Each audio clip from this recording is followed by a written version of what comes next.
बड़ी खबर आपको बता दें कि बिहार विधानसभा चुनाव से पहले महागठबंधन की मुश्किलें लगातार बढ़ रही हैं। एक बार फिर राहुल गांधी, तेजस्वी यादव और मुकेश सहनी की जो मुश्किलें हैं वो लगातार बढ़ती नजर आ रही हैं। दरअसल पीएम मोदी की मां को दी गई अभद्र टिप्पणी पर अब कोर्ट ने समन जारी करने का आदेश दे दिया है। तो इसी मामले में ज्यादा अपडेट के साथ मेरे साथ मौजूद है कैपिटल टीवी के executive editor Rajiv Singh ji. Sir, क्या है पूरा मामला? देखिए, समन जारी करने का आदेश तो दे दिए हैं और इसके साथ ही अगर देखा जाए तो जो इन लोगों ने किया है, पहले जो भद्दी भद्दी गालियां दी हैं पीएम मोदी की मां को, या फिर जिस तरह से वोट चोरी से लेके मतलब कुछ भी एजेंडा इनका नहीं, कुछ भी नैरेटिव नहीं, कुछ रोड मैप नहीं, और यही उलूल जुलूल हरकते हैं। एक तरह से बड़े नेता हैं, देखे तो तेजस्वी यादव हों चाहे राहुल गांधी हों, तो बड़े नेता हैं, लेकिन ये लोग लगातार अपने मन से पीएम की माँ को गालियाँ दिलवाने।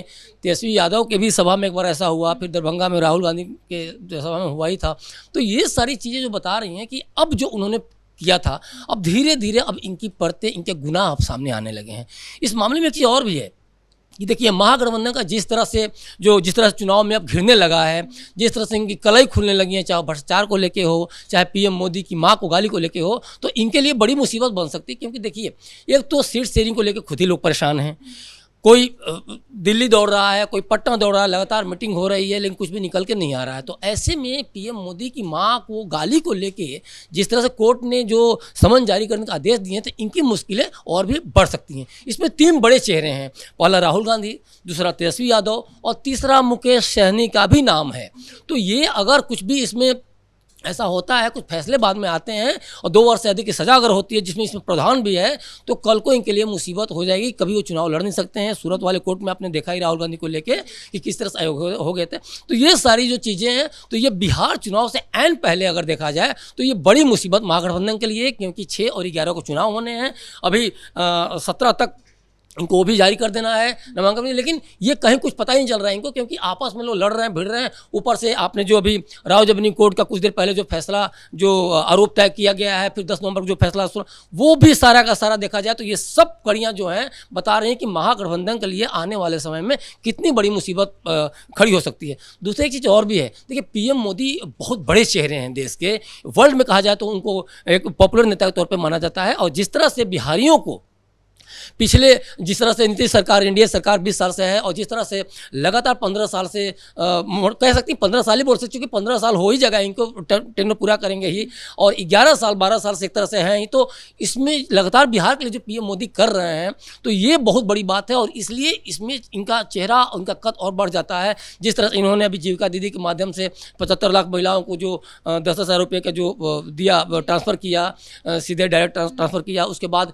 नीतीश कुमार खुद इनके साथ कदम से कदम बढ़ा के चल रहे हैं। इसके बाद उज्ज्वला योजना देखिए, हर घर जो सिलेंडर पहुंचा, और फिर लकड़ियों पे और जो कोयले पे जो चूल्हा जो के जिस तरह से महिलाएं पीड़ित होती थीं, या फिर टीवी वगैरह भी हो जाता था, धुआं उनको झेलते झेलते, तो ये सारी चीज़ें, चाहे आंखों की रोशनी भी काफ़ी हद तक उनकी बची। तो ये एक तरह से बहुत बड़ा श्रेय जाता है महिलाओं को, एक तरह से एक दूसरे पैदान पहुँचाएगा पीएम मोदी को लेकर। आधी आबादी अगर देखा जाए तो वो एक पीएम मोदी को आज के डेट में बहुत बड़ा चेहरा मानती हैं। साथ साथ जब नीतीश कुमार जब आ जाते हैं, तो जो इंडिया का जो चेहरा बनता है, उसमें इन लोगों का महत्व और बढ़ जाता है। जब भी पीएम मोदी का नाम आता है, नीतीश कुमार सीधे सीधे वहाँ अटैच हो जाते हैं। जब नीतीश का नाम आता है राज्य में, तो सिर्फ पीएम मोदी ही चेहरा दिखते हैं। और ऐसे में दरभंगा की उस धरती से गाली देना, जहाँ की महिलाओं को देखा जाए तो बहुत आगे निकल के 54-55% वोट की, तो ये देखा जाए तो अपने आप में बहुत बड़ा एक तरह से महागठबंधन के लिए सेटबैक है, जो समन, जो आदेश जो जारी किया गया कोर्ट द्वारा। और ऐसे समय में जबकि अब सीट शेयरिंग को लेकर अब बात होनी है, फाइनल होना है,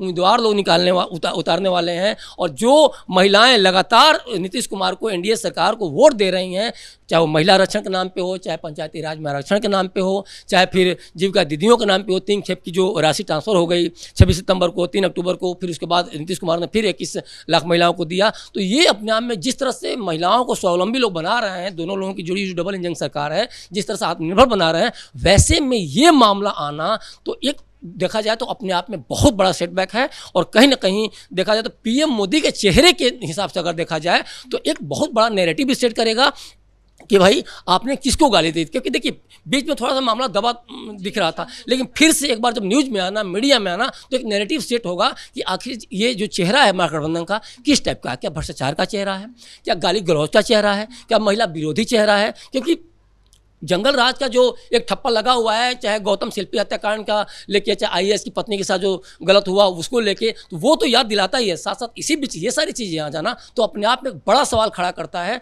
कि आखिर महागठबंधन क्या करेगा, क्या चुनाव में जाकर क्या अपना सफाई पेश करेगा और क्या वो बोल सकता है, कैसे बोल सकता है कि भाई क्या हमने आप मोदी को माँ को गाली दिलवाई, तो इसमें कैसे अपने आप को वो बेदाग साबित कर सकता है, कैसे अपने आप को सही ठहरा सकता है, जिसे कोई कहीं कोई वो गुंजाइश दिख नहीं रही है। तो अपने आप में ये कोर्ट का जो समन जो आदेश जारी करने का आया है, तो अपने आप में इनके लिए बहुत बड़ी मुसीबत साबित हो सकती है। ऐसे में लालू यादव परिवार पर भी कहीं ना कहीं जो कोर्ट की तरफ से अब जो आदेश दिया गया है कि उन पे आरोप सिद्ध हुए हैं IRCTC मामले पे, तो इस पर सर देखिए, ये ओवरऑल देखा जाए तो पीएम मोदी की गाली, इसलिए मैंने कहा कि देखिए इसको एक उसमें देखा जाए तो ये कहने की महागठबंधन के चेहरे को उजागर करता है। जिस तरह से लगातार अपने चुनावी दौरे के समय, चाहे वो राहुल गांधी हो, वो जो वोटर अधिकार यात्रा की बात हो, चाहे बिहार अधिकार यात्रा की बात हो, तो इसमें भी दोनों लोगों ने क्या किया, चोरी, वोट यही चोरी चलता रहा। लगातार अपने आप को सामाजिक न्याय की बात करते रहे, लगातार अपने आप को विकास का वो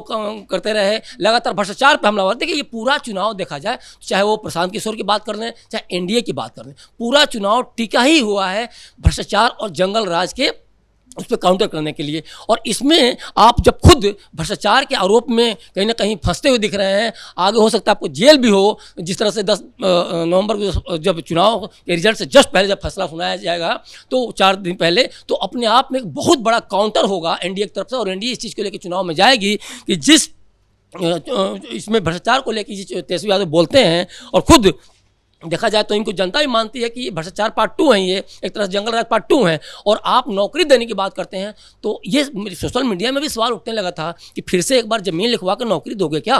तो ये सारी चीज़ें काउंटर हो रही हैं। और साथ साथ ऐसे समय में जब इस तरह की, चाहे पीएम मोदी के माँ के गाली की बात हो, चाहे राउत एवेन्यू कोर्ट आरोप सिद्ध करने की बात हो, तो ये इनको कहीं का छोड़ नहीं रहा है। और अपने आप में इनके पास कोई जवाब नहीं होगा कि आखिर जिस आप भ्रष्टाचार की बात कर रहे थे और नौकरी देने की बात कर रहे थे, तो क्या फिर से आपका जो नाम आ रहा है, जो लैंड फॉर जॉब स्कीम को लेके, या फिर जिस तरह से आपने सिग्नेचर करके आपका जो चेक वगैरह जाए, तो ये अपने आप को जो हमेशा कहते थे कि हमारी तो उसमें मूछें भी नहीं निकली थी, तो फिर साइन कैसे हो गया। आपने कभी कोर्ट में वो जो खासतौर पे चुनाव आयोग वगैरह में हलफनामा, उस समय तो आपने नहीं बताया कि हमारी संपत्ति नहीं है। तो आप जिस तरह से गुमराह करते हैं, चाहे नौकरी के नाम पे कि हर परिवार को देंगे, और 47 लाख ही टोटल केंद्रीय कर्मचारी हैं, और आप जिस तरह 2.5-3 करोड़ की बात कर परिवार हैं, उसमें आप सोचते हैं कि दे देंगे इतने हर परिवार की नौकरी। तो ये पूरा का पूरा पीएम मोदी से लेके, उनकी माँ गाली से लेके और यहाँ तक, ये सारा सवाल अपने आप में कहीं ना कहीं सेंट्रलाइज होगा, और एक बड़ा सवाल गठबंधन को घेरने के तौर पे होगा कि आखिर अब आप क्या बोलेंगे, आपके पास बोलने के लिए क्या रह जाता है। और ये अपने आप में देखा जाए तो इनको चुनाव में एक एनडीए को एक बड़ी बढ़त देगा कि जो बार बार आप नौकरी को लेके घेरते रहे, बार बार भ्रष्टाचार पर घेरते रहे, और जब कोर्ट का फैसला इस तरह से आ रहा है, चाहे वो पीएम मोदी की माँ गाली की बात करें, चाहे ये आप रोजगार की बात करें, चाहे इसके अलावा आप भ्रष्टाचार की बात करें, तो अब आपके पास जवाब क्या रह जाता है। आप काउंटर तो चाह के भी नहीं कर सकते हैं। तो ये पूरी तरह से महागठबंधन के तीनों लोग जो मुख्य चेहरे हैं, चाहे वो राहुल गांधी हों, तेजस्वी यादव हों, या सहनी का ब्लैकमेल जो जिस तरह से वो करते रहे हैं, तो ये आपस में तीनों ही लड़ेंगे और तीनों आपस में फंसते हुए दिखाई दे रहे हैं। तो चुनाव से पहले ये मुद्दा कितना असर डाल सकता है महागठबंधन पर, और खासकर आरजेडी की बात करें तो उनके वोट बैंक पर? देखिए, अभी तो वोट शेयरिंग ही नहीं हो पाई है, और इसके बाद वोट जो सीट शेयरिंग की जो बात हो रही है, तो यही नहीं हो पाया है, और इसके जस्ट पहले ये सारी चीज़ें आ रही हैं, तो इनको कुछ बोलने के लिए रह नहीं जाएगा। अब देखिए, चुनाव अभियान स्टार्ट होगा, उम्मीदवारों का नाम होगा, उसके बाद प्रचार अभियान स्टार्ट होगा, उसमें वो बोलेंगे क्या। आपके खिलाफ ये आ जा रहा है कि पीएम मोदी की माँ को आपने गालियाँ दिलवाई, दरभंगा में दिलवाई, फिर इसके बाद तेजस्वी के मन से दिलवाया गया, इसके बाद आपको जस्ट ये कोर्ट राउत एवेन्यू कोर्ट का भी फैसला आ जा रहा है। तो ये सारी चीज़ें, जिन चीज़ों पर आप लगातार बोलते रहे भ्रष्टाचार को लेके, मैंने इसीलिए बोला कि देखिए, पूरा चुनाव भ्रष्टाचार पे, जंगल राज पे, इसको काउंटर करने, इस नैरेटिव को सेट करने में, इसको अगेंस्ट अपने आप को फेवर में लेने के लिए चल रहा है, और ये कहीं ना कहीं इस चीज़ से पूरा का पूरा घिरते दिख रहे हैं। और ये चाह के भी काउंटर करना इनके लिए आसान नहीं होगा, क्योंकि जिस तरह से राहुल गांधी को लेके वो चाह के भी SIR पे एक भी पर्सन, चाहे उनका एजेंट हो, बेल एजेंट हो, या फिर तेजस्वी का ही राजद का ही बेल एजेंट हो, कोई भी नहीं आ पाया। तो ये तो वैसे ही काउंटर हो गया। ऊपर से आप जो सीधे कोर्ट का, देखिए, कोर्ट का मामले को आप झुठला नहीं सकते हैं। अगर आप कुछ बोलते हैं तो वहाँ भी आप फंसेंगे कि भाई कोर्ट का फैसला, ये कोई मोदी और नीतीश का फैसला नहीं है। तो यहाँ ये फंस रहे हैं। तो ओवरऑल चारों तरफ से ये फंसते हुए दिखाई दे रहे हैं। और इनके पास अब देखने वाली बात होगी कि आखिर जब प्रचार अभियान होता है तो अपने आप को कैसे बचा पाते हैं, क्योंकि एनडीए हमलावर होगा इसमें कोई दो राय नहीं है, क्योंकि पूरा चुनाव ही इसी पर टिका हुआ है। तो ये आने वाले समय में इनके लिए बहुत बड़ी चुनौती बनेगा। बहुत बहुत शुक्रिया सर आपका इन तमाम जानकारी के लिए। तो कुल मिलाकर महागठबंधन और लालू परिवार की मुसीबतें हैं वो लगातार बढ़ती जा रही हैं। अब देखना होगा कि जनता इन पर चुनाव से पहले आखिर कैसे भरोसा करती है। फिलहाल ब्रेकिंग न्यूज में इतना ही। कैमरा पर्सन कुणाल के साथ मैं सृष्टि शाह।